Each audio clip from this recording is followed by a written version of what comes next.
안녕하세요. 네이버 카페 롤렉스 동호회 미대오빠입니다.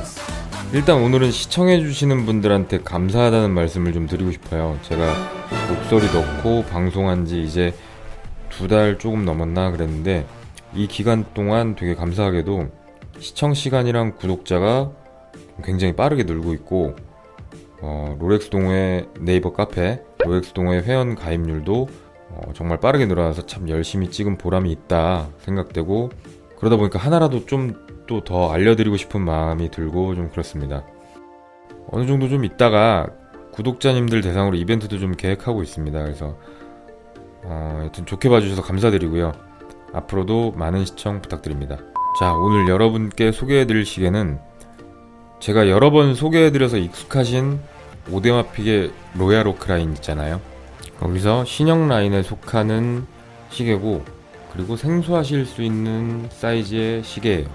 보통 여러분들이 알고 계신 로얄 오크를 대표적인 사이즈 모델별로 가볍게 알아보면요, 37mm고 여성용으로 분류되는 15450 라인이 있고, 그리고 그보다 2mm가 커지면 39mm 1520이 전보가 있습니다. 전보는 39mm라는 크기에 울트라씬 무브먼트가 적용돼서 미리수가 굉장히 얇아요. 8mm라는 얇은 두께를 자랑하고, 이게 울트라씬 모델이라 초침이 없습니다. 보통 로얄 오크 라인이랑 조금 생긴 게 달라요. 그래서 전보에 대해서는 다음에 다시 한번 자세히 다뤄보도록 하고요. 이 전보에서 또 직경이 2mm 커지고 두께가 3mm 늘어나면 15400이라는 라인이 있어요. 이건 또 초침이 있죠. 지금은 단종되고 동일 미리수인 41mm 신형으로 15500이 출시되고 있어요. 15500 리뷰에 대해서는 저번에 이번 전편이죠. 이번 전편에 1500 부티크 한정판 부티크 블루 모델을 소개해드리면서 하이엔드 워치에 대한 정의와 오데마픽의 역사 등을 좀 자세히 다뤄봤었거든요. 못 보신 분들은 우측 상단 링크를 걸어드릴 테니까 한번 보시면 오데마픽에 대한 이해도가 확 올라가실 거예요. 15500은요, 인덱스나 날짜 창을 보면 15400보다 15500은 시원하게 밀어버린 느낌이라서 15400보다 약간 커 보이는 착시를 보이기 때문에 15500은 착용 시에 42mm 정도의 착용감을 보여주는 것 같아요. 제 개인적인 생각이에요. 오히려 그래서 15400은 좀 작아 보이는 느낌이기 때문에 40mm에 가깝지 않나, 그런 느낌이 좀 있고요. 그리고 크로노그래프를 가진 로얄 오크 라인 중에 대표적인 모델로 넘어가 보면 41mm 인기 모델로는 2633mm 있고, 현재는 26239 모델로 출시가 되고 있어요. 이 두 모델의 외관상 큰 차이는, 원래 오데마픽의 크로노그래프 모델은 이제 로얄 오크 라인은 오프셔 빼고요. 로얄 오크 라인은 시스루백이 적용 안 됐었거든요. 근데 신형이 나오면서 시스루백을 적용시켰고, 그 외에는 이제 두 모델을 손 위에 올려두고 제가 비교를 해보니까 그렇게 비교하지 않는 이상에 따로 보면 외관상 드라마틱한 차이를 보이진 않는 것 같아요. 그리고 26331 모델 또 이전의 모델로는 배우 남궁민 씨가 좀 자주 착용하고 나오시는 26320 모델이 있어요. 이 시계도 제가 보유하고 있기 때문에 26320이랑 26331 차이에 대해서는 다음에 한번 알아보도록 할게요. 둘이는 조금 다이얼부터 느낌이 좀 달라요. 그래서 리뷰해보면 재밌을 것 같으니까 그건 한번 알아보도록 하고요. 다시 본론으로 돌아와서 2019년에는 앞에서 설명드린 사이즈들의 중간급 미드 사이즈가 출시됐는데 38mm가 나와요. 그러니까 37mm 여성용, 41mm 남성용 이렇게 분간짓던 사이에 전보 빼고요, 38mm로 유니섹슈얼한 시계가 출시된 거죠. 이게 37mm나 33mm는 여성스럽고 41mm는 또 남성스러운 사이즈인데 비해서 여성분들도 큰 시계를 찾는 추세잖아요. 그래서 손목이 얇거나 롤렉스의 36mm 드레스워치를 선호하시던 남자분들을 위한 저스트 사이즈가 출시된 거죠. 그게 바로 오늘 소개해드리는 오데마픽의 로얄 오크 2632로 크로노그래프 모델로, 이제 홈페이지상 분류로는 그레이 색상의 다이얼을 가진 모델이에요. 근데 이게 실제로 보면 우리가 흔히 진주색이라고 부르는 차량들의 컬러감 있잖아요. 그래서 미색, 미색이라고 부르기도 하고 크림색이라고 부르기도 하죠. 그런 컬러감이 담긴 다이얼을 가지고 있고, 이런 이유로 국내 시장에서는 그레이 다이얼이라고 부르지 않고 이 시계를 크림 다이얼 혹은 흰판이라고 부르긴 해요. 오묘한 컬러가 굉장히 예뻐요. 그리고 이 시계는 인도에서는 이제 국민 배우인 산제이 더트 시계로 유명하고, 여자분들도 선호하는 크기와 컬러감으로 인기가 많아요. 여자분들한테 더 인기가 많은 것 같아요. 제가 이 시계를 제가 직접 착용하고 가거나 제 와이프가 착용하고 가거나 했을 때 한 명도 안 예쁘다, 이상하다라고 하는 사람을 한 번도 못 봤어요. 그러니까 다들 예쁘다고 했던 시계였어요. 그러니까 이제 다만 단점이, 손목이 좀 너무 두꺼우신 분들은 롤렉스 데이트 저스트 36mm를 좀 비선호하시잖아요. 그래서 약간은 작아 보일 수 있기 때문에 제 생각에 이 시계는 남성분 기준 손목 사이즈 18cm 정도, 18.5 그 정도 언더까지가 저스트 사이즈 아닐까 생각합니다. 그 이상이신 분들은 26331, 26320, 26329를 착용하시는 게 좀 맞는 것 같아요. 혹시 체격이 좀 크신데 롤렉스 데이트 저스트 36mm를 착용함에 있어서 좀 별다른 꺼리낌이 없으신 분들이면 착용하셔도 괜찮아요.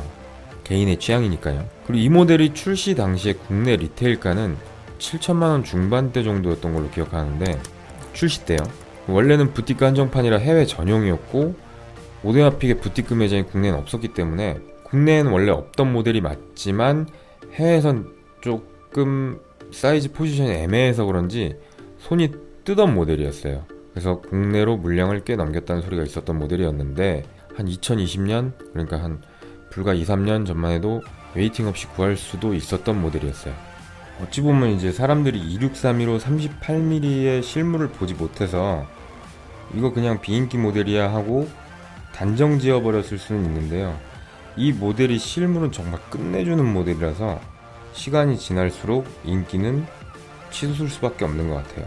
국내 매장에 들어와서 이제 분류를 여성용으로 해둔 시계지만, 제 생각에는 오데마픽에서 38mm가 가진 포지션은 유니섹슈얼이 맞다고 생각해요. 사이즈가 애매하거든요. 근데 이 시계는 일단 멋있다 보다는 예쁘다 쪽에 속하는 컬러감이라서 사이즈 관계없이 여성용 쪽으로 분류해 놓지 않았을까, 이렇게 생각해 봅니다. 롤렉스 데이트 저스트 36mm가 여성용으로 국한되지 않고 공용으로 착용할 수 있는 국민 사이즈인 것처럼 이 시계도 그러한 시계다 라고 말씀드릴 수 있을 것 같아요. 우리나라는 이제 꽃미남이라는 단어가 있잖아요. 근데 남자들이 백바지나 스키니진을 입는 걸 대수롭지 않게 생각하는데, 그에 비해서 외국 문화는 조금만 여성스러운 면모를 보이기만 하면 게이로 취급하고 그런 미개한 문화가 좀 남아있어서 어쩌면 상남자 시계가 아닌 이상에 이렇게 아름다운 시계는 포지션을 잃고 있었는지도 모르죠. 오데마픽의 2632로는 스틸 팬더 모델도 있는데, 제 생각에는 금통 모델이 가진 메리트가 좀 더 큰 것 같아요. 왜냐면 이 영상을 찍고 있는 현재 8월 초 기준으로 프리미엄이 붙은 상태에서 가격 비교를 해보자면 두 모델이 가격 차이가 드라마틱하게 나지는 않는다는 점에서 기왕이면 금통이 가진 메리트가 더 크지 않나, 이렇게 생각을 해봅니다. 여러분 머릿속에 딱 생각하시는 남자 시계는 어떤 종류가 있으세요? 딱 상남자 시계, 남자 시계. 그러면 많은 분들이 공감하실 만한 시계가 롤렉스 요트마스터 2 44mm죠. 그리고 스카이드웰러 42mm, 딥시 44mm의 두께마저 두껍죠. 그러면 오데마픽에서 보자면 오데마픽의 로얄오크 오프션 모델들 42mm부터 44mm가 나오죠. 이런 모델은 누가 봐도 상남자의 시계 같은 느낌이고 착용 시에 굉장히 무게감이 느껴지는 시계이기 때문에 남성에 비해 골격근이 좀 부족한 여성분들이 착용하시기에는 200g 넘어가는 무게가 손목의 피로도가 상당해요. 그렇기 때문에 불과 몇 년 전만 해도 한 36mm 이하의 그마저 36mm도 여성분이 크게 느끼던 시장이었으면, 지금은 여성분들이 40mm까지는 대부분 착용들 하시기 때문에 이게 여성 남성 모두 착용할 수 있는 사이즈들과 얇은 두께, 그리고 조금 덜 나가는 중량들을 가진 모델이 가진 포지션은 상당한 영역을 차지하는 것 같아요. 물론 브랜드 헤리티지가 살아있다는 가정 하에 롤렉스나 오데마픽의 파텍 필립 이런 시계 브랜드류에서 38mm 정도의 크기가 가진 영역은 앞으로도 상당히 발전 가능성이 넓고 잠재력이 내재돼 있다라고 생각하는 거죠. 조금 전에 언급드린 모든 시계에 대한 리뷰를 제가 네이버 카페 롤렉스 동호회에서 3년 정도 시간 동안 주구장창 해드렸어요. 지금 이 방송 보시는 여러분이 혹시 시린이다 그러면 딱 거길 가셔서 가입하시고 활동을 해보세요. 더도 덜도 말고 용기 내서 딱 신입 인사란에 인사만 써보셔도 카페 분위기를 아실 수 있을 거예요. 시린이 분들이 거기 가시면 좋은 게 일단 어마무시한 양의 정보들이 있고요. 저만 해도 3년간 거기다 엄청난 양의 시계에 대한 심층 리뷰를 다 남겨뒀거든요. 그리고 거기에 시계 고수님들이 진짜 많이 포진해 계세요. 그래서 시린이 분들이 오시면 커스텀 질문부터 폴리싱 오벌, 롤렉스 CS 센터에 대한 질문, 그리고 시세 문의 이런 거 정말 다들 친절하게 답변해 주시더라고요. 그래서 이렇게 좋은 카페이기 때문에 제가 시린이라면 속는 셈 치고 가입해서 활동을 해볼 것 같아요. 비영리 카페인데다가 여러분한테 바라는 것도 없고 얻어가실 게 많으면 많았지 손해보는 일도 없습니다. 네이버의 롤렉스 동호회, 네이버 최고의 시계 카페. 다시 미리수에 대한 얘기로 돌아와서 이야기를 해보면 당장 저만 해도 제 와이프 같은 경우에 한 3, 4년 전쯤에 36mm를 맥스로 뒀거든요. 그러니까 맥시멈 사이즈로 두고 그 사이즈 언더에서 시계들을 착용했고 그랬는데 어느 순간부터 작은 사이즈를 안 차더라고요. 그러면서 40mm 영역까지 넓히기 시작하더니 이제는 저랑 그냥 같이 차요. 이게 제 와이프만의 성향은 아니라고 보거든요. 그러니까 명품 시계 시장에서 남자들만이 가졌던 포지션들이 점차 사라지고 유니섹슈얼한 시계들이 판매 상위권을 차지하기 시작하지 않았나 이렇게 생각합니다. 이 브레게 같은 경우에도 보더라도 이번 상승장에서 유독 브레게는 좀 빛을 보질 못했어요. 모든 하이엔드 기술력을 동원한 브랜드의 역사도 살아있고 팬층도 두텁고 메인 모델인 마린을 보자면 브레이슬릿이 주는 이 브레게만의 둔탁한 느낌을 지울 수가 없기 때문에 남성 전용 시계 같은 느낌이 좀 강해요. 그러다 보니까 일단 메일, 피메일 중에 한 부분을 뚝 떼놓고 보자면 소비층이 반으로 줄어들어 버리잖아요. 그러니까는 소비층이 좁았다라는 걸 인정하지 않을 수가 없는 거죠. 하지만 유행은 돌고 도니까 언젠가 브레게 같은 하이엔드 브랜드가 예전처럼 최고의 명성을 되찾는 날도 오기를 바라봅니다. 그럼 이제 앞에서 설명드린 걸 한눈에 이해하기 쉬우시도록 이 모델을 26315 모델을 사셔야 할 이유를 제가 들어보자면, 첫 번째로는 동일 모델 스틸에 비해 아까 말씀드린 팬더에 비해 저평가된 상태라는 점이고, 두 번째는 26331과 비슷한 리테일가임에도 불구하고 판매 부진이 있었다가 판매율이 올라가는 시점에서 오데마픽의 코리아가 영업을 종료했다는 점에서 현저히 부족한 국내 물량이 주는 유니크함이 있습니다. 그리고 추가적으로는 맞는 소문인지 모르겠는데 오데마픽가 17% 정도 리테일가를 인상한다는 내피셜도 조금 들려오고 있고요. 세 번째 이유로는 앞서 설명드렸듯이 시계 시장에서 유니섹슈얼이 차지할 수 있는 잠재력이 크다고 생각하기 때문이에요.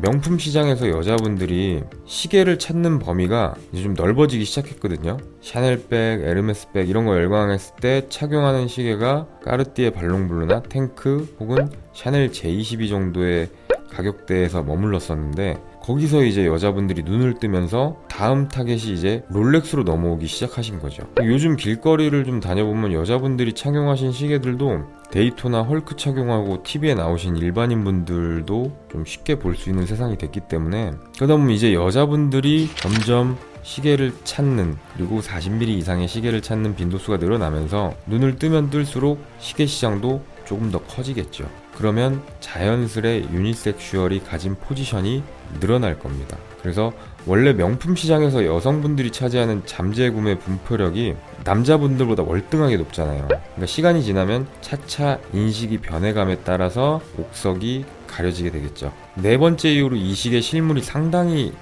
영롱해요. 이렇게 표현할 수 있어요. 영롱한 시계입니다. 38mm 크로노그래프의 로즈 골드, 그리고 크림 다이얼처럼 보이는 타피스트리가 어느 각도에서도 진짜 예뻐요. 계속 시계를 보게 되는 매력이 있고요. 다섯 번째로는 국내 오데마피게가 철수됐다는 점에서 앞으로 오데마피게 방향성이 오히려 기대가 돼요.